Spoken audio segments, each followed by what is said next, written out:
NFL is just a few short weeks away, and Rumpure Sports is gearing up for the season with the best deal in DFS. For a limited time only, we are offering new members a 15% discount for the life of their subscription, including SaberSim subs. Simply use the promo code NFL15 when subscribing to take advantage of this great deal before our prices go up. And at RPS, we don't just give you access to one sport. When you subscribe to our premium service, we give you access to all of our content, including NFL, NBA, MLB, PGA, and so much more.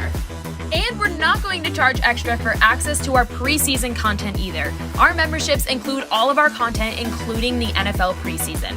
The best DFS players in the industry give you access to their core plays and slate strategies for every sport and for every slate.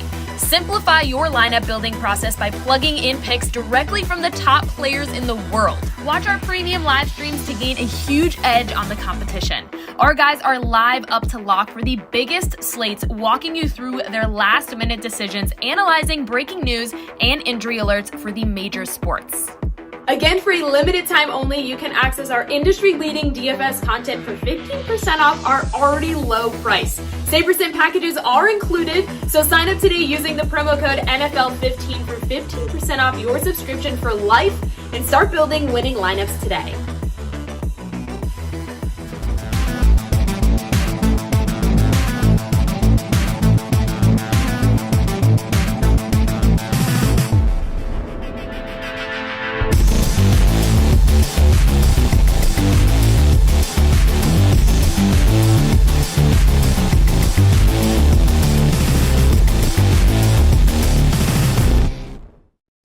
What is going on, everybody? Welcome to the Swing for the Fences show. Hope everyone's having a great Monday so far. AP, Mango, and myself breaking down this 8-game slate. Looks like there's a little weather to monitor on this slate. The Yankees game, the Phillies game, and then Pittsburgh, it looks like. I think the Yankees is the biggest concern, then Philly, and then maybe possible delay in Pittsburgh. But there is weather to monitor. Up to Lock Show, Discord. We're always got you covered there. Decent slate though, 8 games. I think pitching's pretty interesting. A couple ways to go. As far as bats, we finally got multiple teams over a 5 implied total, which last week we didn't see too many of those slates. So excited to dive in, talk about it. Hit that like button for us, please. Hit that subscribe button as always. AP, I'll throw it over to you first. How was your weekend? How did the golf streets go? What's going on, man? Yeah, the weekend was good. I had some good sweats in the golf streets, ended up making a little bit of money, but did not kind of hold on to where I was. It was, I think I had a couple shots in the that $5, $50K up top. I was trying all year to win it. And Colin Morikawa makes like a 7 or something. I mean, Snyder, I don't know if you're watching a baseball show, but your boy, like, what is he doing out there? Like, I mean, he went he made a 10 on one hole and coming off like a double. So he went double and then a 10. I mean, man, Colin Morikawa, you gotta get it together, man. It was just a really, really rough scene. Outside of that, though, Title, it was a very good weekend. Yeah, it was a good weekend over here for sure, too. The MMA, I mean, everyone has saw that KO, the head kick, Big T's tweeting about it. Everyone's been tweeting about it. So I'm still smiling. And I probably will be for another couple of weeks. You just don't see moments like that. So good weekend over here as well. Man, how was your weekend? What's going on? Nothing much, Title. Actually, I have something funny to tell you. You'll laugh at this one. So my friend, he's dude's been playing DFS a while. He doesn't play often, but when he plays seriously, and he likes the MMA streets. Occasionally gives me some bets, and he said, I've been dabbling in the GPPs, and he said, if you want to throw this one in, it's like a high upside lineup. I knew I was doing nothing that night. I was like, I'm not really doing much tonight. I'll throw something in for very small. I'm not going to really watch that much of this. Doesn't even matter. I throw it in there, Title. I went 5-1, right? 5 wins and 1 loss, but it didn't even cash. So moral of the story, Title, is I don't know if you ever seen a 5-1 not cash, but I'm good on playing MMA for a very long time. You must have had the lowest winners of all time. I mean, because cash games, I had 3 winners, and I was like in first place in cash games. Obviously, cash and GPPs are different, but I mean, there was a lot of. It was a 440, so it missed the cash line by 17 still, which is still crazy to go 5-1. That's definitely well. Tato, you were loving life, right? Because you probably played the main event, right? Stack that up. Oh yeah, but in cash games. But we were on Leon. I was on Leon Edwards, and then Big T was also on Leon Edwards. So it was a really good night at RPS over the MMA. I mean, even if it was a bad night, just like that head kick and the whole circumstances and everything going around it is something that I definitely will never forget. But yeah, man, the main event had to have crushed though, right? Title, like the stack of like the main event. It must have the stack wasn't enough because there was other 9Ks that outscored Usman. Leon was on the winner though. Even though Usman outscored Leon, that's why I'm surprised you're 5-1. I mean, like I said, you had to have like 58. Oh, and I had Edwards title. I had Edwards. Winner. I didn't have Usman. So like that was the crazy part. I was like, oh. So read off your lineup quick, because you must have like Tybura. You must have the lowest scorers of all the lowest scorers. It's wild. Let me find it real quick. Hold on. Because probably has to go my when you're looking for it, because like the 7 or 8 highest owned fighters on that card were not on the optimal either, which like that makes like, because if you lost or like 5-1 didn't cash, I would think like all the chalk hit and you just didn't have it. So read that lineup. All right. So it was Edwards. Edwards was on there. Yep. He got 84. Costa got 85. Yep.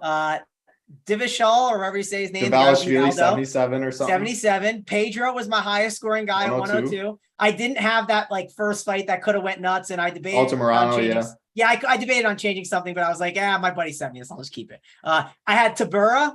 He had a nice 59 win. Yeah. And then my loss was by decision Woodson. So man, I'm surprised that what GPP did they not cash in? The main, like just like the main event one, like the big main one. And I had it in like one single 25. entry. So. Yeah, I mean, you don't see that every day. And Mangon already hates MMA. Going 5-1 and not cashing definitely is going to have Mangon out of the streets for a long time. You'll be back though, October 22nd, Mangon. I know you'll be back because what's that fight? What's October 22nd? Oh, I mean, that's Oliveira, Islam Makhachev, Peter Yan, Sean O'Malley. It's the biggest card of the year for sure. I've already been in my reps' ears to get a milli maker up for that. At least 500K up top, I said, because that's by far the biggest night of the year when it comes to that. All right, so 2 months titled. I can wait 2 months. That's probably that's what I mean. 2 months, and then you'll be done until sometime next year. So yeah, I mean, we got Buccaneers. That was definitely a crazy UFC night. We do have Snyder in chat for you, AP. So hit the like, fellas. Yes, sir, Snyder. Hopefully you came a little late, so you didn't hear AP chirping your boy. We got Richie Small, GQ, Peter Lally, Junior in here. I see Junior crushing all these sports in Discord, dropping screenshots. So keep going with that, Junior. Connor Charger, Brian, Nadesify, Mike, another Mike Carr, Tony. Appreciate all of you hanging out with us as always. Can't have a decision win. That makes MMA tough. Yeah, I mean, MMA is definitely a tough DFS sport for sure. You know you're dead. If you like the first fight, this is why Mangon doesn't like it. This is why I like playing a lot of lineups. If you didn't have the first fight, the winner, you were drawing stone dead to ship. So I get it. But hey, that's what makes it so fun over here. Love the sweat. As always, though, we have MMA going on. We have golf going on. We have NASCAR going on. And of course, MLB right now, the MLB playoffs, when that gets going, we still have all the content for that. Preseason football, of course, NFL is right around the corner. NBA, NHL will be here before we know it. So great time to be a sports fan. Great time to be a Run Peer Sports member. Do still have that promo code going, NFL15, gets you 15% off every single month for the life of your subscription. And Saver Sim is also included in that. So head over, check it out. Make sure you do get in the Discord as well. NFL15 was that promo code. But let's get right into the slate. 8 games again. I already see a couple people in chats and like Julio Urias ? Yeah, you got Max Scherzer, Julio Urias as the top 2 spend ups on this slate. 11.3 for Scherzer, 10K for Urias. Then we get a little drop off. So I'll say 8K and above. I think there's options below 8K, definitely options above 8K AP. Scherzer, Urias, talk about them as the top tier, but Edward Cabrera sitting right there at 8.8K. Sonny Gray, 8.5K. Talk about 8K and above that pitcher and what you're going to do. Yeah, so, for me, like it's Scherzer up top. I just, the projections aren't like in love with them today, and I'm not. Like, I don't really understand why he's coming off multiple tough matchups, 2 against the Braves, 1 where he absolutely shoved, and the other against Philly where he was fine. The season-long metrics all look good. I think even short-term stuff looks good, maybe a slightly high hard hit rate, but you would expect that when you're looking at the matchups that he had. Now he gets a Yankees team. Now I'm not factoring weather in, so we got to keep in mind as we get closer to lock, you do want to keep an eye on the weather here. But if weather's going to be fine, or if it's going to be a scenario where maybe people are uncertain about it and it lowers ownership, this is a spot I definitely want to get exposure to Max. I mean, this Yankees team, ice cold at the plate outside of like Aaron Judge, and teams are they've kind of figured them out right now. We were talking about it for multiple slates now. So they got a 25% strikeout rate. I think Max could absolutely mow here as long as the weather isn't an issue. So he's my favorite guy up top. Urias, yeah, people are going to. So, like, what I see happening is, let's just say the Yankees game plays, but there's a lot of risk around it. Maybe it's like a yellow orange, if you want to call it that. I think a lot of people will go to like a Julio Urias in a matchup that he just saw against the Brewers. We highlighted this the last time he played the Brewers. This team struggles against left-handed pitching. They strike out at a very, very high clip. They struggle as far as all the different metrics and stats I look at. And Urias was fine. I mean, he went 5 innings. I think I had 6 strikeouts last time. I mean, that's okay. He got the job done. I would take it. He got the job done. He got the job done. However, there are a couple bats there in this Brewers lineup that do concern me a little bit there. Hunter Renfroe's starting to come to life. Andrew McCutchen has absolutely been smashing left-handed pitching, basically carrying that team. And then Keston Hiura is also hitting lefties well. So I'm not sold. I definitely want to play Max up top. So it's really going to depend kind of on the weather there. So we're going down to 8K. I love Sonny Gray. He's everything about him looks really good. The Rangers are also striking out a 25% rate, someone that we can definitely go to. I mean, he's a guy, if you like a pitcher with a diverse arsenal of pitches, Sonny Gray is your guy. He throws them all, basically. He throws them all very well. And he's coming off maybe this is just me watching him, more recently mow down the Royals. I mean, it was incredible. 10 strikeouts through 6 innings. The guy was an absolute beast. And I'm not really worried about this Rangers lineup, especially the bottom half of it. So Sonny Gray, someone we can definitely go to. Jordan Montgomery, another guy that's just this guy in the short term is pitching very well. He's another SP2 option that I like. And we get wins gently blowing in there in Chicago. That's going to give him another bump as well. And then we got Jeffrey Springs. He's kind of like, for me, I guess that's below 8K. So we'll wait on him. We'll wait on him. I was getting a little excited there, Title. Yeah. So for me, it's to kind of sum it up, it's really, I want to play Max and I want to pair him with like a Sonny Gray or a Jordan Montgomery. That's kind of where I'm at. Yeah, I like it. There's a lot. So 6 pitchers in this upper tier. I think 5 of them are playable. I'm throwing Eric Lauer out. I have no interest there. If anyone does, he'll be 2% owned or whatever. But Mangone, I want you to touch on Edward Cabrera, because AP pretty much touched on everyone but him. You can't play everyone in this upper tier, so it totally makes sense. It's good 8K and above range, but man, he has the second highest K prop on the slate with the juice on the over. We have a couple 5.5s, but his juice on the over was the highest. He's a good prospect. He has good swing and miss stuff. He has the upside in GPPs. He gets this Oakland team. And I don't think the ownership's going to be crazy, but maybe more of it is more of a GPP play, boom or bust. But like AP said, Sonny Gray right in that range, Jordan Montgomery, Urias and Scherzer above. So touch on him quick if you're going to get to him, and then what your thoughts are 8K and above. Yeah, one thing to really like about Cabrera is what's his problem? His problem is the walks, right? He's got a walk issue, but Oakland's not a team that takes a ton of pitches, right? I'm not that worried about the walks with them. So I think this is a pretty good spot for Cabrera. The main reason I'm considering Cabrera and going to be looking at it is because he's got low ownership and he's got some pretty good upside, but he's not as safe as some of these other options, in my opinion. Like, I think Jordan Montgomery, infinitely safer for $500 less. And I really like Jordan Montgomery. I mean, the Cardinals went out there and traded for him for a reason. Now you get him in like a Cubs Wrigley game where the wind's blowing in. And on top of that, it's like just one of these spots where he's still not gaining like all this ownership, right? Because everyone's going to Jeffrey Springs over him. Jeffrey Springs is clearly the SP2 chalk. Most builds are going to be grabbing one of Max or grabbing one of Urias and then pairing it with Springs. If you just faded all 3 of those pitchers today and you want to be different, that would instantly be different. Overall, though, I think that Montgomery is a really good pivot at that SB2. And I wouldn't hate, even if you don't play Max or Urias, and just go Montgomery with the Jeffrey Springs, or maybe it's going to Montgomery with the Max or Urias. Those are kind of some of the stuff that I'm looking at. I just think Montgomery is my favorite cheap pitcher. Not that I don't like Springs. I think he's a really good option. I mean, he's got everything playing in his favor. It's a 7 total for Tampa Bay. On top of that, it's in Tampa's Park, which is a great spot. The Angels, well, they're not a good offense. I mean, they're just obviously a team that we've been targeting for a very long time. And Springs is a 5.5K price, 5.5 strikeout prop, and he's only 7.7K. So the point I'm getting at is, like, everyone clearly sees Springs as like the top option today, but that doesn't mean that Montgomery's not a great pivot in that range. It just means what's going to happen is a lot more ownership is going to gravitate towards Springs over Montgomery, and we're going to get him lower owned again. If you took Jeffrey Springs off this slate, maybe Montgomery would be like the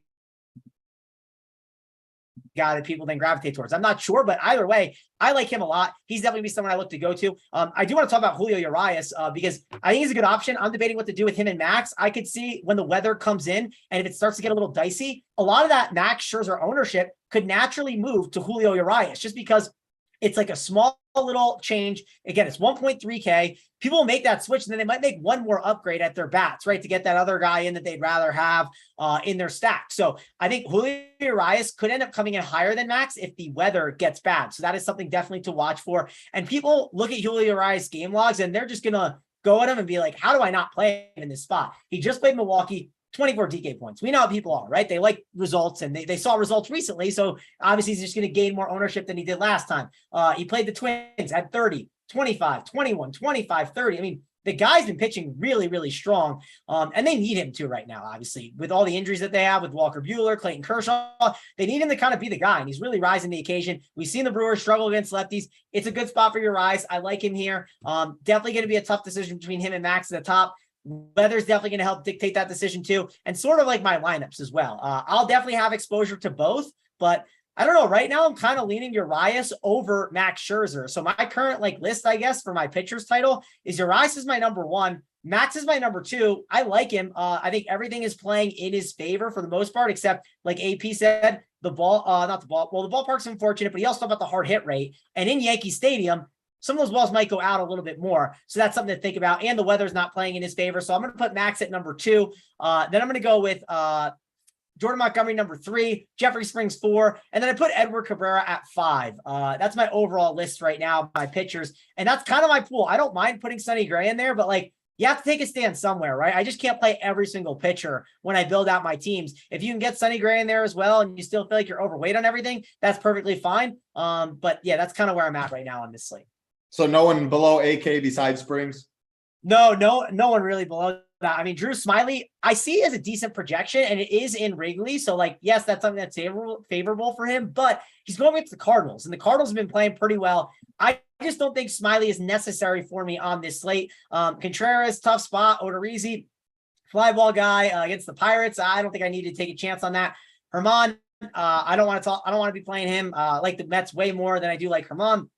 Davidson, no. Aller, I see he doesn't have a bad projection, and you make the argument, he's against Miami, but this dude's just not good at baseball. So I'm not in on him. And I just think overall, some of these punt options are just too risky to take a chance on rather than just go live in that mid-tier. There's some really good options in there that I think you can take a chance on that have the upside to beat Julio Urias and Scherzer. If you saw some of these guys, Gray, Cabrera, Montgomery, Springs, even Smiley, I would not be surprised if any of them beat one of those other top-end guys raw points wise. You could easily see Max Scherzer go for 18 DK points and Smiley goes for 20, and that wouldn't surprise you. Yeah, good breakdown there. I see Gary in chat. He is on Edward Cabrera with me, so I do love to see that. Then Uncle T said he got the playbook. So if you're a member, head over to Run Pure Sports, check out what Uncle T's got to say in the playbook. AP, now you can talk about Jeffrey Springs and anybody else AK and below you like. Yeah, so I do like the Edward Cabrera mention. I think that's really good. The only when I look at all the metrics there, it looks really good. My only concern would be sometimes he struggles with walks, and for some reason this Oakland team continues to get a little bit more disciplined at the plate, just a little bit. They're still not that good. His floor is definitely lower than others, but his upside for the price. Yeah, they're taking more walk. I'm just saying that's like my only, like, I'm not worried about like this lineup, like absolutely shelling him or anything like that. I just think it's more of like his overall, Command, projection. long Yep, innings, yep. and then makes sense. Jeffrey Springs, like looks to be the guy that's from a projection standpoint that's really popping, and I mean, the metrics look good. Everything looks fine. 3.4 xFIP, fine strikeout rate. He does allow, a decent amount of hard hits. And I just, gosh, this Angels lineup is not striking out as much as we're used to. So an 18% strikeout rate over the last 30 days. They got Mike Trout back. Obviously a bump there. And they got a few bats that are actually hitting pretty good right now. Rengifo just keeps every time I look down, that's your boy, right? Run. No, that ain't my boy. That's I don't know who. I think Brandon Marsh was Hoop's boy because his son. I don't know who you're referring to for me though. Gotcha. I don't have a boy like Haggerty like you do. I got to find Gavin Lux, and he has not treated me well this year. So I just, sometimes what we see with these teams is like when a player comes back or when something just like happens to change up the lineup, something seems to click sometimes. And so I'm just like, man, I'm a little bit nervous about Jeffrey Springs here. I'm probably going to be off of him in favor of Sonny Gray and Jordan Montgomery, and then even Cabrera a little bit too. But it also depends. It's going to really depend on that weather there in New York too, because I do want to play Max. But man, so like, here's the thing. Like, I wouldn't try to talk anyone off of playing Springs. He projects really, really well. The metrics look good. I just think that there's something there that like about this lineup. It's gotten a little bit better. They're not striking out as much. That makes me, a little bit concerned. It's not the same Angels team, of a month ago where we could play anyone against them. So I'm probably going to be under on him. And then let me just look real quick to see who else is down here. I honestly don't think I'm on anyone else down here. I'm not playing Herman or my boy German, as I like to call him. And I'm probably not going to, Ronzi, definitely not. I'm probably there with Gary on the Braves today. So for me, it's pretty simple. One, it's wait for the weather, see what it looks like there in New York. It's Sonny Gray. It's, Urias is going to be in my pool while I have those concerns about. Put him in order while you're talking about it. Yeah. So I would say Max number 1. I would say Jordan Montgomery 2, Sonny Gray 3 right now. Then it really depends. So I'd probably say Urias 4, kind of how I'm organizing it right now. Then Cabrera would be 5, and he would get moved up if the weather issue ends up getting any worse there. Yeah, I like it. Great breakdown. Mango, and I know you ranked yours really quickly, but do it one more time for the people. Yeah, I think for now it's like Urias over Scherzer. I could see myself flopping the other way if like the weather feels better, but we're going to go with that for now. Urias over Scherzer. Then I'll go Jordan Montgomery is my number 3 because I have Scherzer at number 2. And then my number 4 is going to be Jeffrey Springs. And the number 5 will be Mr. Edward Cabrera.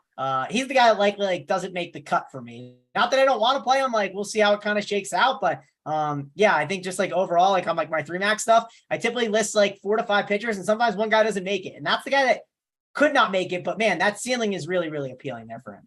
Yep, makes some sense. Reezer in chat asked a quick question that I think is smart. We haven't had it yet, so we'll talk about it quick. When choosing pitcher, what's the difference in scoring for DK and FanDuel?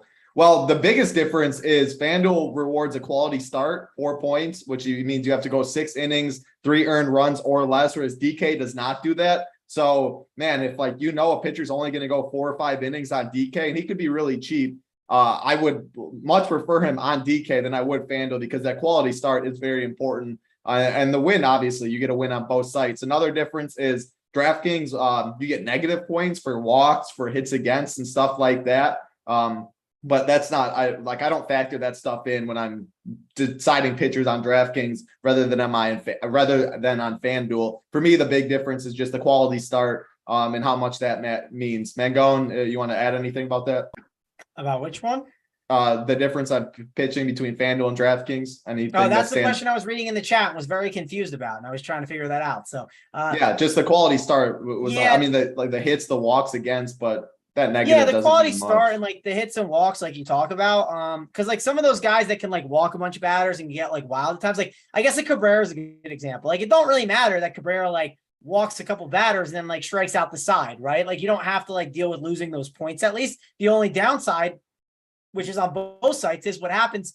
Cabrera walks a bunch of guys. Well, that's eating into his pitch count, right? So like that's the thing that I kind of think about sometimes. Like if Max Scherzer does happen to like, walk a couple guys and then get out of it, that's perfectly fine. So the quality start does matter too. I think the quality start feels like it's more important than even like the win, right? Yeah, that's the biggest difference, I think, is the quality. Like they need to go 6. They go 5 2/3, you're upset.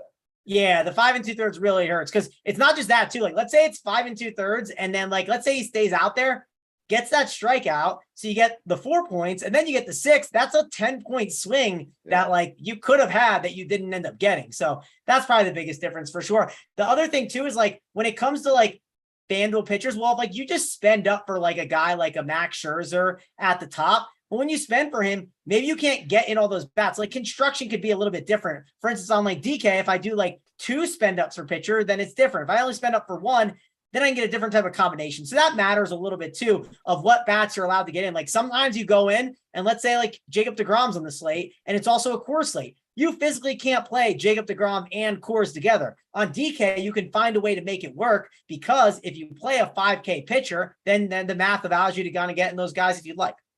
Yeah, and Najee Grade said, I just assumed that you knew, but only 1 pitcher on FanDuel, 2 on DraftKings. I assume most people know that, but yeah, that is the other difference as well. Then last thing of pitching, DJ talked about it. He said, what are your thoughts on pairing like a Sonny and Montgomery? Yeah, I think if you don't play, so Springs is going to be mega chalk. I think one of Urias and Scherzer, of course, the weather matters. But if you just ignore all 3 of them and you go 2 in the mid tier, I think you could go Cabrera since I like him. I think there's multiple options. And if you ignore those 2, none of us talked about Syndergaard. I'm not really going to get there myself, but he's another one in that range. I think you're totally fine, can get away with the Gray Montgomery. Ownership will be good, and you can get more chalky at bats if you want. So definitely think that's viable on this slate, but that is pitching. 8 games. Again, monitor weather. The biggest concern looks like New York. That's big, obviously, for Scherzer. Cincy, Philly looks like a little weather concern, and then Atlanta, Pittsburgh could be a delay too. So we'll be in Discord, the Up to Lock show. DC, the weatherman, will talk about that as well. Again, if you haven't hit the like button for us, please do us a favor. 475 watching, 161 likes, and I haven't really asked. That's pretty solid. I'm impressed with that. We appreciate that. Thumbs up, and then the big red subscribe button to the bottom right. Takes 2 seconds out of your day. We do appreciate it. We do have that promo code going, NFL15, gets you 15% off for life. SaberSim's also included, so head over to Run Pure Sports, check it out. But let's go game by game. First game of the day, New York Mets, New York Yankees, the Battle of New York, Max Scherzer, Domingo Germán on the mound. Mango, and I'll go to you. You're the Mets guy. You called that Mets against the Braves last week. Are you going to any Mets against Germán in this one? I assume no Yankees against Scherzer. Yes, I'm not one that typically target those 7.5 totals, but it's this might be the time. And I don't think it's the Mets bias, but like these guys are just like, they're just hitting the ball really well right now. Germán has had his struggles against those righties. So I think some of these power righties can get the job done. And overall, I'm not scared of Germán, right? Also, Max Scherzer is pitching where assume they get that lead, and I'm not worried about the Yankees getting up. And if the Yankees were going against a bad pitcher and could get up, then you could see some of those better bullpen arms. So maybe we don't see some of those guys, and we get a good opportunity here for the Mets. On top of that, it's a really good ballpark for hitting, and I think that's worth mentioning on this slate. The weather is something we're gonna have to think about and be watching, but I think it's pretty good play. On top of that, we have Brett Beatty, who's 2.4K, which helps you be able to roster in a lot of these options. Before Brett Beatty, you didn't have a cheap value play to help make those things work and allow you to maybe get one of those top end pitchers. So overall, I think this Met stack is in play. I don't think they're even a popular stack today. I think other people are going to like the Braves. I think that's the offense that might gain the most traction today. And I mean, the Braves are fine. I just don't think it's perfect. So overall, I think that the Mets, they're just a really good play. Ballpark's perfect. I'm not that scared of Germán. If Germán goes out and beats me, I'm okay with it. I'll just take the chance on that. I think it's just the ownership is too good. I love how we have Brett Beatty in there for some value. We got Canhai in there as well as a decent value at 3.4K. So overall, I think this is a pretty good offense to take a shot on, and no Yankees for me. I just think against Max Scherzer, if you want to take a chance and try and find that one home run that Max maybe gives up, good luck. I'm not going to search for that needle in the haystack. No, I think the Mets definitely make sense. The small ballpark, it's 77 degrees, it looks like. So, I mean, that's good for this time of year. Solid. The Mets, they can turn over the lineup. You can play 1 through 9, I think, which you always like. Guaranteed ninth inning at bat, too. And they're definitely not going to get ownership. Like I said, I think there's 4 or 5 teams that implied total around 5. Mets are not one of them. So I think the ownership follows with that. AP, talk about this game. Yeah, this Mets team right now, one of the best against right-handed pitching in baseball. And I like the middle of the order there. Daniel Vogelbach, Jeff McNeil, Mark Canha. I mean, that dude is absolutely on fire right now. I think and those bats are relatively cheap for the stack here. So I'm not sure if I'm going to full stack it. I do think that's in play. It gets a little bit awkward there with Pete Alonso and Vogelbach as first base options, but you can go Marte, Lindor. I have absolutely no issues with those guys. But when you put Vogelbach, Jeff McNeil, and Mark Canha in there, it's pretty nice. Like, it's a really nice way to stack that up. You're 5, 6, 7 in the lineup. I think that's kind of unique right there. I don't think it's going to be a popular way to go. And Domingo Germán, he's like the metrics don't look that good, but man, he continues to be like a tough pitcher to stack against. That's why I'm not sure if I'm sold on a 5-man stack here. And you have to assume that's why we have a 7.5 total here too. So keep an eye on the weather. I like the 5, 6, 7 guys on the Mets side, and that's where I'm at. Makes some sense. Next game on the slate, Cincinnati Reds, Philadelphia Phillies. Luis Cessa and Noah Syndergaard on the mound. Again, it's about 80 degrees in Philly, which you like to see. This is a bullpen game, though, for the Reds. I mean, I cannot expect Cessa to be in there long at all. Phillies, one of the higher implied totals on the slate. Talk about this game, AP, Phillies, Reds. Yeah, I actually like the Red side of this game. Keep an eye, another spot where probably have to keep an eye on the weather, but this man, just leading off there, Fraley, this dude is a monster right now. Yeah, and he gets to go against Thor, and then even like up and down, like this Terry, what's his name? Friedel? Friedel. I mean, I don't know. Someone in chat will help us out. I'm sure people know what we're talking about. Yeah, I mean, Moustakas hit a bomb yesterday. India, he looks good. You can Senzel is super cheap.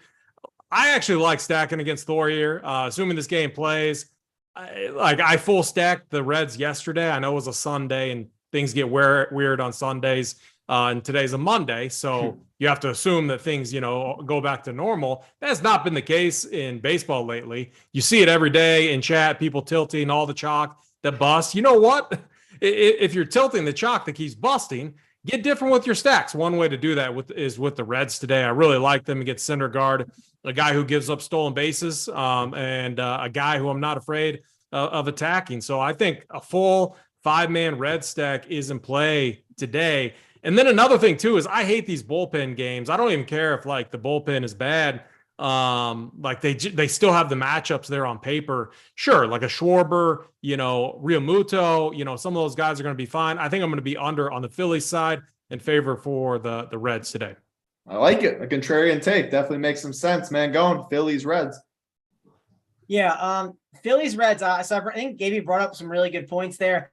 The Reds, they've been hitting the ball pretty well as of late. And sometimes riding that streak out is not a bad idea. So I think I'm going to ride with some Reds, mainly like them as a mini stack because of what they do for your lineup. I don't think I need the 5-man, but the 3-man is perfectly fine. You brought up Terry Friedel. I just want to mention, we like Terry Friedel or whatever his name is, but I like Terry Niehaus more from Cincinnati. I just want to be on record that big Terry Niehaus fan over Mr. Friedel. But Mike Moustakas at 2K, if you want to play him at first base, I don't hate it, but there is some opportunity cost. It feels like the first base sometimes. So that's one concern that I have there. Overall, though, Reds are in play. Jonathan India at second base, too. I think he's in play. And the reason why, and this is a point that we should definitely talk about, is Vaughn Grissom is going to have a lot of ownership because look at the second base position. It's terrible. So if you instantly pay up for Jonathan India in your red stack, well, that's going to make your teams very different at that second base position.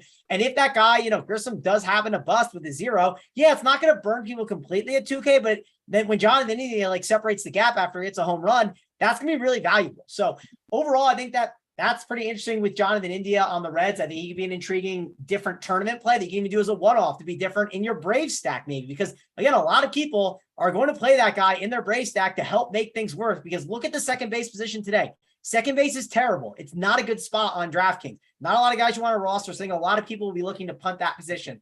The Phillies, I think they're firmly in play and really good options. I mean, look at that 1 through 5. The upside that it has against Sessa and some of these other bad Reds bullpen options, Schwarber, Hoskins, Bohm, Realmuto, and Castellanos, they all have like 2 home run potential and upside. Like, I feel pretty confident in that 1 through 5. The question is, how do you handle that 6 through 9 with Stott, Segura, Matin, and Zimmer? When I go through and make my Philly stacks, the max I would want of those guys is 2. And I mean the max. Like, I don't want 3 of them.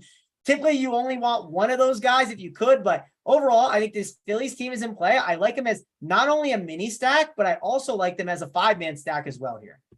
Yep, good breakdown there. Yeah, I mean, the Alec Bohm and Fraley, how many people are going to go with those 2 in their lineup today after they broke the slate yesterday? Bohm double dong, Fraley absolutely went off. So, hey, both of them in the same game right here. And good point you made on the second base position. We're about to get to Atlanta, but DK has just refused to raise Vaughn's price, 2.1K. Everyone's going to play him at second at a weak position. So right there, if you play India, I think you get different that way. Atlanta Braves, Pittsburgh Pirates, Jake Odorizzi, Roansy Contreras on the mound. I mean, there we go. Talking about these Braves. Even if I'm stacking the Braves, I think leaving off Vaughn and GPPs just makes a ton of sense, since it'll be a different route. Roansy had a tough outing last start. Doesn't get any easier against these Braves. Then Odorizzi, man, he's someone I love targeting. But they do have a good bullpen behind, which is always scary. But negative 0.75, 3.6, 8.5 in his last 3 starts. Mangone, I'll go back to you in this one. Any Pittsburgh for you? Any Braves?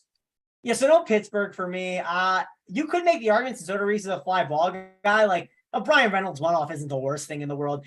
Maybe Marcano at the top for 2K. That is kind of a nice value play that, like, if you're building a 5-2-1 and he's that one-off, or it's a 5-1-1 and he falls in there, wouldn't say it's a terrible idea. So I should at least mention that with Pittsburgh. I wouldn't like X him out completely just because Odorizzi is a fly ball guy and he could give it up. On the other side, though, these Braves, like I kind of mentioned before, Grissom is definitely going to help drive Braves ownership, especially if you're out there using an optimizer, because, again, second base is terrible today. And based on the projection, Grissom's going to get pumped on the teams where he's going to be on a lot more of like the 1-man stacks, maybe 2-man, 3-man, and even 5-man stacks. Just, hey, it's one of the highest totals on the entire slate. So Braves are going to get ownership. When you do roster the Braves, just think about how you're going to roster them. Think that's important. Like this spot for Matt Olson. Think he's a good play. Also, another thing that's nice is look at the catcher position today.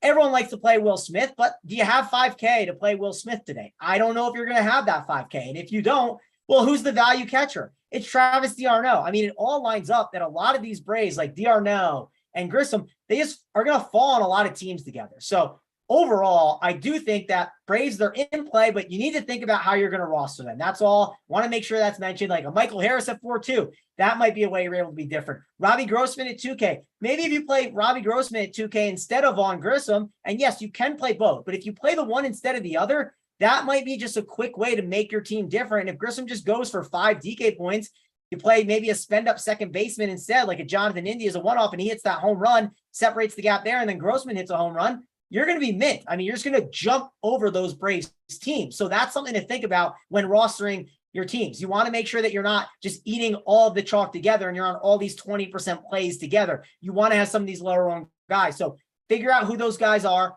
find ways to mix them on your teams, or eat some chalk and then find ways to be different with your mini stack or your pitcher. Yep, good breakdown there. AP, any Pirates for you against Odorizzi, and then talk about these Braves.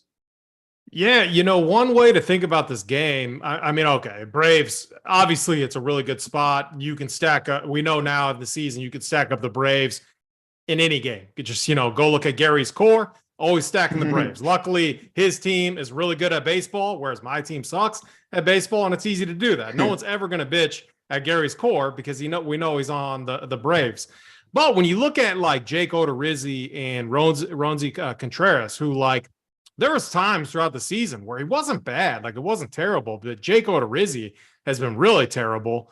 I'm not saying the Pirates are good at all, but there are a couple bats in here that I really like. Brian Reynolds has a ton of power. We once all talked about O'Neal Cruz. He's very quiet, obviously. I think there are some sneaky bets here. I think the Pirates, if you want to get contrarian, like the Pirates absolutely suck, but when the Braves, the champs come into town, maybe they get a little bit more motivated. Maybe they want to attack a very attackable pitcher, and where we could see the Pirates actually go off a little bit. That's kind of where I'm at mindset wise with some of these baseball slates right now. And we're kind of starting to see it too. Some of these teams actually show up. So I would not be surprised. There's a lot of bats in this Pirates lineup I don't like at all. So it does make it tricky, but I'm going to have them as kind of like secondary stacks that I'm looking at, starting there with Brian Reynolds. And then, the Braves, obviously, I did my article. They profile as one of the best teams here against Contreras.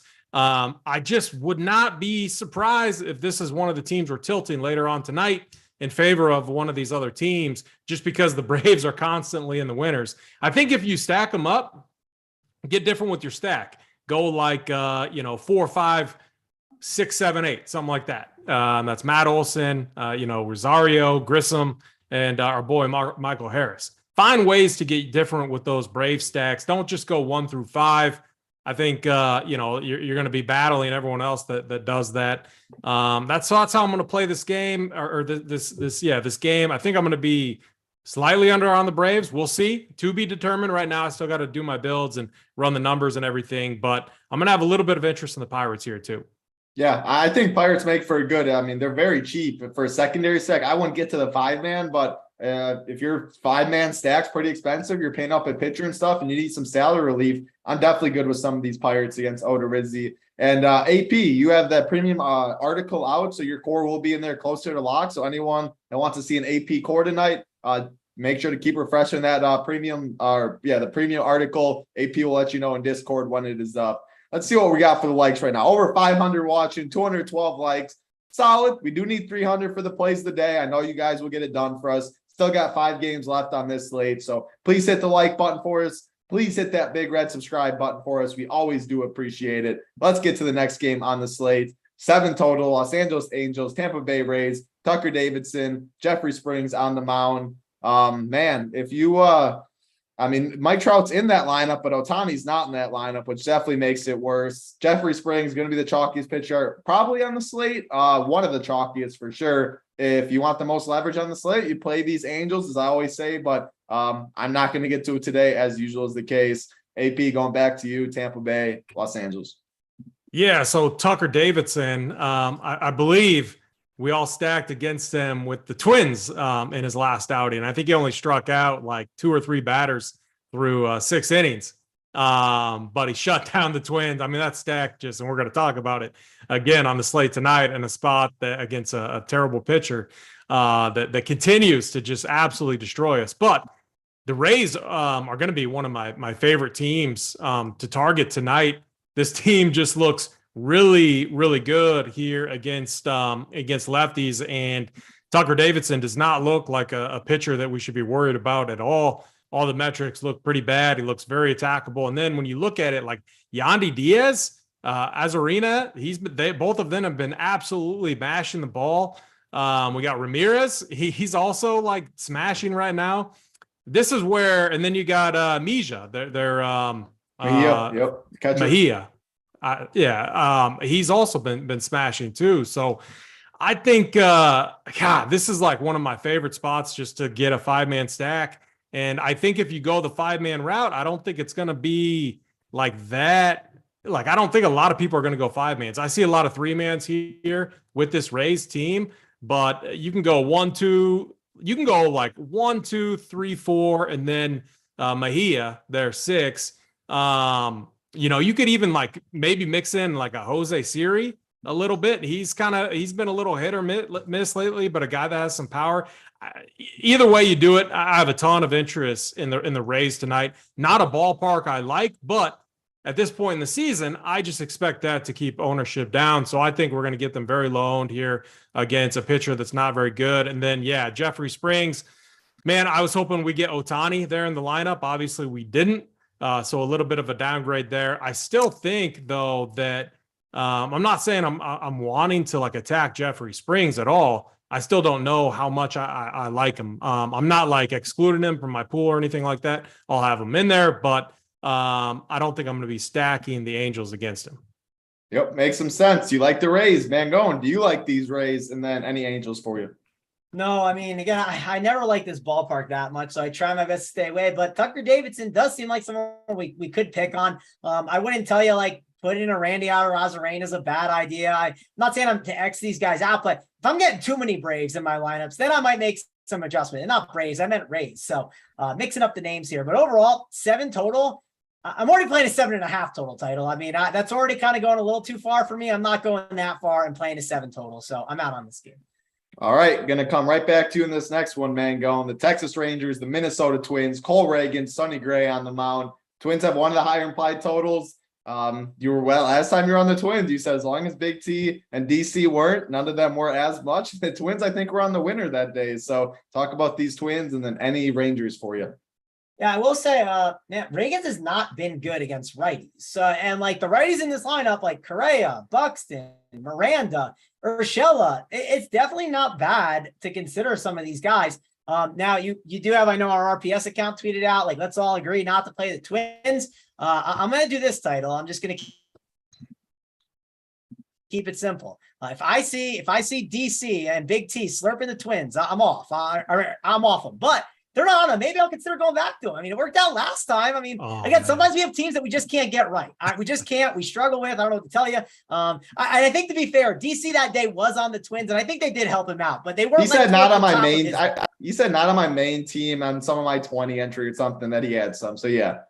Yeah, he had a little bit. I saw it, but it was not like when you look at DC's player pool, which if you haven't signed up at Run Pure, use that code NFL15, you get all of DC's player pool. It was at the bottom of his, right? It was like right at the bottom, and I was like, that's low enough for me to just like get behind this here. So I'm definitely considering the Twins, but I'm gonna wait and see kind of what happens. They're a team that if they have ownership, there's no chance I want to be a part of it. But if they don't have as much ownership, which there's a chance that happens on this slate, I'll consider it. So I'm going to kind of evaluate as we kind of like lead up to lock and kind of go from there. But there's some good options, right? Like I said, these righties, Correa, Buxton, Miranda, maybe it's better as a mini stack today. Maybe it's okay as like a 2-man. I mean, who's going to say that a Byron Buxton and Jose Miranda 2-man is a bad thing to do on this slate? So not going to completely X them out. I'm going to consider them, but need to evaluate some things as we get closer to lock. And we can talk about it in the Discord a little bit as well as we talk about all that weather too.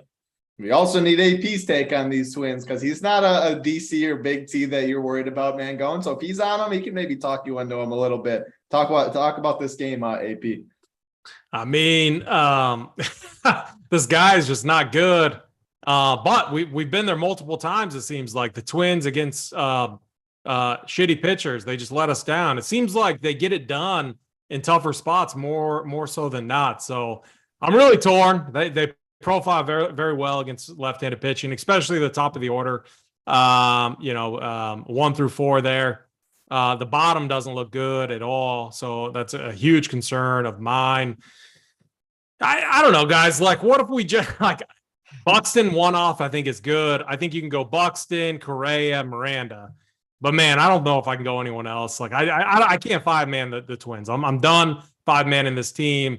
Buxton, he has the upside. We know that. He's been hit or miss and a little bit cold lately, so I'm not torn there. Miranda's looked a little bit better. But I just feel like we're going to eat a lot of chalk if we're playing Buxton and Correa. So I don't know. I'm going to wait to see what the fellas say on the next show, but I'm leaning towards being off of the Twins tonight. And then no Rangers for you against Gray, I take it. No, I like Sonny Gray, man. He's just like he looks so good right now. Very, very disciplined. I don't think I'm going to get to any Rangers here. Yep, makes sense. One thing Landon brought up in the chat, like the Twins park is being awful for hitting. He's correct about the lefties. The righties, though, it is better for them. But that's why like sometimes the stacks go to die, right? Because they are very like righty lefty. So that's like sometimes the concern about that. So the righty power can sometimes get the job done, but it's really hard for the lefties. I definitely have to pull up the numbers on it to see what the home runs are for the season, but it probably is pretty drastic there. Yeah.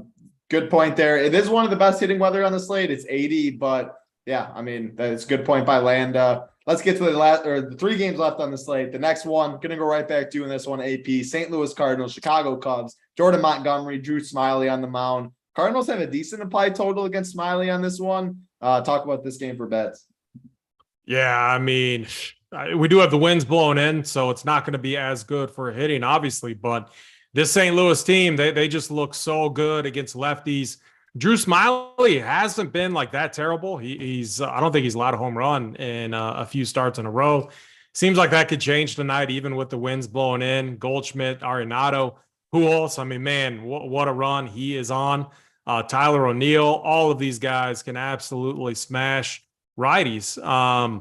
So yeah, I think I'm going to be fine with the Cardinals. I just think, hopefully people look at these wins, I'm showing like 5 miles an hour. I know what matters. All the different stats that are out there that show it definitely matters, but I don't know. Like, I just think it's probably going to lower ownership, more so than anything else. I love the Cardinals against lefties. I'm always going to play them.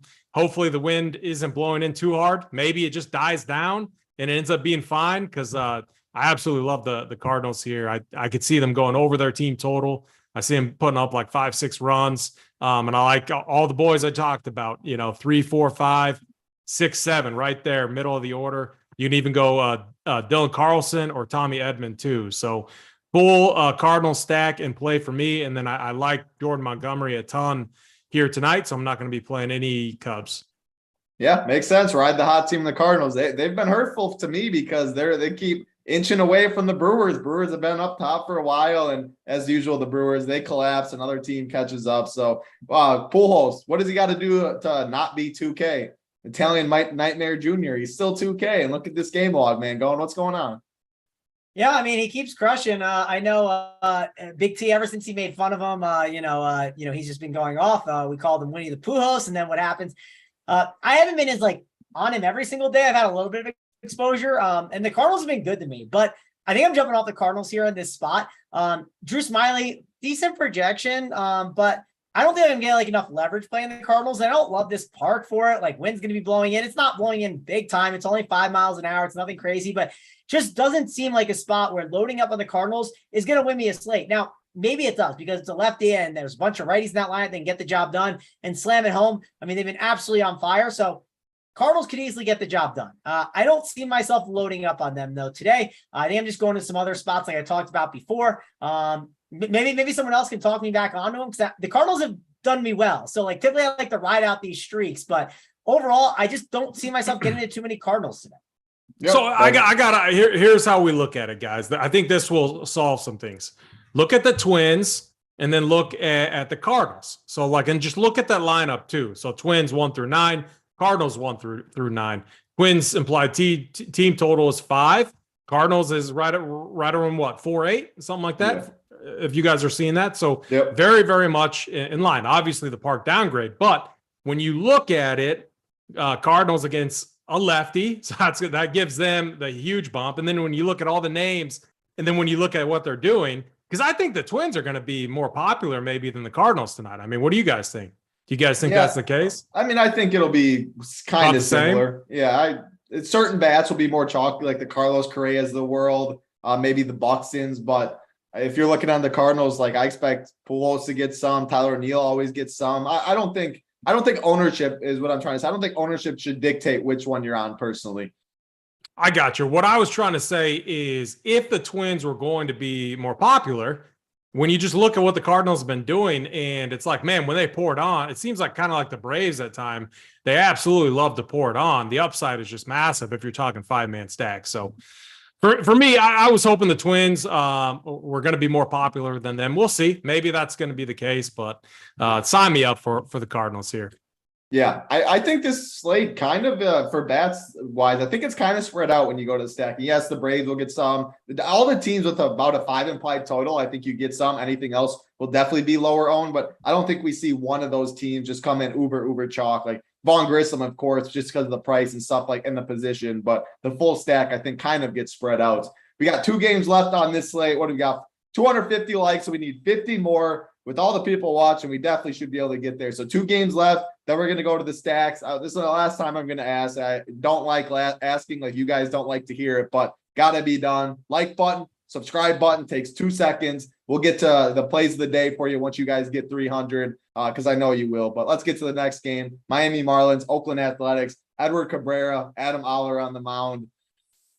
AP, I'll go to you in this one. We don't have either lineup out, at least not that I'm seeing, unless it just came out. The A's lineup just came out not too long ago. I'm not going to read it all since I don't think too many people have interest, but it did come out. I mean, what are we doing, AP? I don't like playing teams in Oakland. I don't like playing the Marlins. I don't like playing the A's, but I think everyone thinks that. Yeah, so I'm rethinking Edward Cabrera now and probably going to pump him up quite a bit because I don't like the bats in this game at all. Like on either side, but I'm not playing Adam Oller. I don't think he's very good. I just don't like a lot of these Marlin bats. Maybe a couple in there that we can kind of sprinkle in if we need some salary relief. But yeah, I'm going to be under on this game. Feel pretty good about that. Bad park, 75 degrees there. I mean, that's sometimes it's colder than that there in Oakland. But man, bad park, 7.5 total. I feel pretty good about being off this game. Mango. Yeah, I mean, I'm good on this game. This game is 7.5 total. I mean, Oakland and the Marlins, like, if it beats me, it beats me. It's just like there's a 7.5 total that's Oakland and the Marlins. It's one that's the Yankees and the Mets. And I know it's a little different and totally different situations, but like this is just not the spot. It's in Oakland too. So I'm out on this game. We can talk about the next one. Another 7.5 total for you, but at least that's because one team has a very low total. My Brewers taking on the Dodgers. Eric Lauer, Julio Urias. Definitely have to talk about some of these Dodgers. I mean, Eric Lauer has not been very impressive, but they do have a good bullpen behind them if it stays close. Dodgers, one of the team totals that are about 5 man going. Are you going to go to any of them? And then I assume no Brewers. Yeah, I want to mention in the chat, David and Rolo, they said Blade. And like, yeah, he's probably a good one-off play. I wouldn't ignore that at 2K, but that's it. Definitely someone I think you could consider from that last game, but that's really the only spot I would consider. But let's go on for this next game. Dodgers, it is 7.5 total. Yes, it's because it's lower on the Brewers side, so it's fair point there.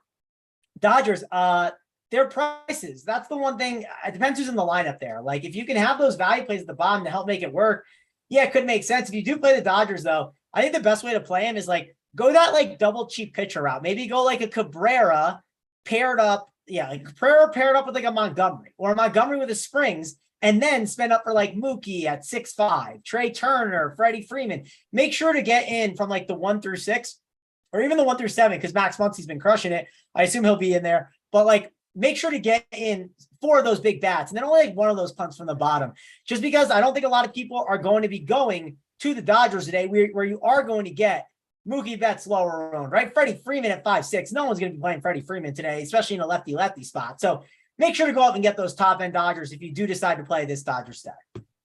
AP, any Dodgers for you today? Then you can talk about the Brewers. I don't think it'll take you long to talk about them. Yeah. So like, I mean, I was just pulling it up. So the Dodgers just saw Eric Lauer, I believe. Yeah. And at home, he went 7 innings, but he did give up 2 home runs. Man, I'm not going to talk anyone off of these Dodger bats. Turner and Betts are the ones that are hitting lefties the best. Then Will Smith, Justin Turner starting to come to life a little bit. But if you isolate it against lefties, they've kind of struggled. But still, those are guys that can hit, they can hit any pitch type. So I do think a full Dodger stack is in play. It's always popular. I hate doing it sometimes because it's like, man, you're always battling other people. And like the full 5-man Dodger stacks just seem like to not pan out as much as you would think. It seems like, a lot of it comes from like a Betts, Turner, and those guys. So if I'm playing the Dodgers here, I'm really looking at kind of like a 3-man stack, focusing on some power there. And I don't want to attack Urias. I will say McCutchen, Renfroe, and Hura, those 3 bats are crushing lefties right now. They just saw Urias last week. He went 5 innings. And they kind of, started to get to him a little bit. Obviously not a bullpen that we want to attack either. But I do think a little 3-man there with those 3 bats that are crushing lefties right now that are going to be unowned. No one's going to play them, I think is a little bit interesting on the slate, which honestly, like it seems like a tough slate for bats. not like a lot of like very, out there transparent spots, which is kind of why I really like the Reds tonight. I think the Reds, I feel very good about full stacking them against Syndergaard. They were on fire yesterday. They've been swinging it pretty nice. So hopefully weather's not an issue in that spot. It's going to be a nice way for me to get contrarian. And then I can mix in like the Braves or Dodgers as 3-man stacks there with my 5-man Reds. Yeah, like you said, because there's not one clear spot, a Coors Field, a 95 degrees, a 6+ implied total. That's why I do think ownership kind of gets spread out amongst the team totals about 5. But AP, going right back to you, you mentioned the Reds. Are they your favorite stack of the night, it sounds like? Give me your top 3. Yeah, so top 3. I mean, Reds are definitely up there. The Mets, if weather isn't a concern, up there. The Braves, actually, no. Rays and Reds are going to be like my 1 and 2. I know, not like a 3-2 implied team total and 4-2 there in the Rays Stadium where no one likes, but that's all I get contrarian on the slate. Then I'm bringing in some chalk with the Braves, with the Mets, and most likely the Dodgers, actually Cardinals and Dodgers. So that's kind of how I see it going tonight. I like it, man. Going top 3 stacks. Yeah, top 3 stacks. I'm gonna go with the Mets as my number 1. So hopefully they can get the job done. Last time we put them 1, they worked out. So we'll go with them at number 1. I'm gonna go Philadelphia number 2, and then let's go Cincinnati number 3. Those will be the 3 stacks that I'm keying on. I like it. I'm going to read a little promo quick, a little spiel. We're going to check back at the likes. Hopefully we're at 300 by the time I check back so we can get you the plays of the day. NFL 15 is the promo code we got going right now. Gets you 15% off every single month. SaberSim's also included if you do not cancel. Who knows how long it's going to be going. Hoop can pull that at any single time. Definitely when NFL starts, the promo code will be gone. So bunch of sports going on right now. NBA will be here before we know, which is crazy to think. MLB playoffs have been an absolute printer. MMA, golf, NASCAR, you name it. And video games, as Holden likes to say. Anything that DraftKings offers, we have content over here for it. So NFL 15 gets you 15% off. And then it's basketball season. It's been basketball season for Simon and myself. But I see a bunch of people in drafts right now. A couple people have been asking what our promo code is with Underdog. If you have not made a deposit over there and you deposit today, they'll match you up to $100 and they're using the promo code RUNPEER. So RUNPEER, all one word, $100 matching deposit if you head over Underdog. It's very fun over there. They got $25 contests. They have $5 contests. I think someone just said a $3 contest. The best ball went up over there. So make sure you check that out. Very, very fun. And I saw we got our rankings up. JSU, Snyder, and Simon got their best ball rankings up. People have been asking for. We have a segment in Discord as well titled NFL Best Ball if you want to chat in there. So that is a spiel. Hopefully we get the likes. 290. I tried, fellas. I tried to push it out as long as I could. 290 just won't get it done with 540 people watching. So we appreciate you hanging out with us. I know a lot of you did hit the like button. It's sad that others won't, but hey, what you gonna do? Hopefully you guys make some money tonight. Get some RPS logos up at the top of the leaderboards. Check into the live show to see what DC and the guys think. As always, man, go single entry, 3 entry max stuff, Big T's player pool, core plays, playbook. As always. Well, hey, Title, what was the number you're trying to hit? 300. Oh, 3. I mean, even if they got it, yeah. 296. Oh, CAP was even trying to help you out and slow it down, and it's still had it in their mouth. Mom walked in, right? For AP, Mangone, Simon behind the sticks. Get us out of here. Good luck, everybody.